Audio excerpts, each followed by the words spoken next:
सोनाक्षी की रसोई में आज की स्पेशल गेस्ट है मौसमी चैटर्जी जी।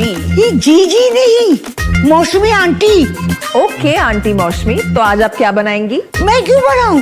मैं तो गेस्ट हूँ, आप बनाओ, हम खाएंगे। एक्टिंग में तो हिट हो, अब खाना बनाओ सुपर हिट। ठाट से बनाऊंगी खाना, है ना द बेस्ट एवरीडे मसाला। आओ बनाते हैं मसालेदार छोले। छोले हर रोज के करी में एवरीडे मसाले, शाही बिरयानी में स्वाद का जायका।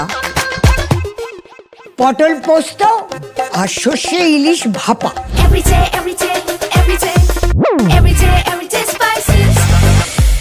साफ मसाले, खुशबू और प्योर झांझ, टेस्ट से भर दे हर जुबान पे स्वाद। एवरीडे मसाले, देश का स्वाद।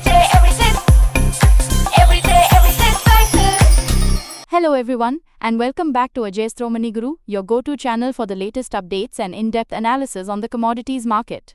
I'm Neena and today we're diving into a critical development that could significantly impact India's copper market. A new quality control order that's sparking concerns about potential supply disruptions. On July 14, 2025, reports emerged highlighting warnings from industry bodies like the Bombay Metal Exchange or BME about India's recently implemented Quality Control Order or QCO on copper cathode imports. The BME suggests this order could lead to supply shortages due to increased compliance costs for foreign suppliers. Now, what exactly is this QCO?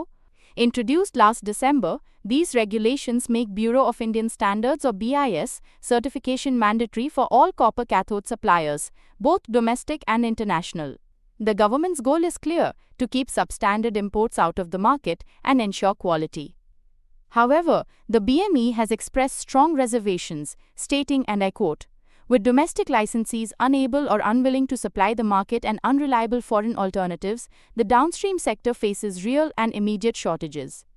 They even allege a decline in imports since these rules took effect. The Indian government, on the other hand, contests these claims, firmly standing by the measures as essential for maintaining quality standards. The controversy doesn't stop there. Trade bodies, including the Bombay Non-Ferrous Metals Association and the BME themselves, have launched legal challenges against the QCO. Their core concerns? The potential for market monopolies and acute supply shortages. Despite these legal battles, the government remains steadfast, insisting that any disruptions will be minimal. Let's look at the current landscape of suppliers. All 5 domestic licensees for copper cathodes are currently using their production exclusively for internal consumption.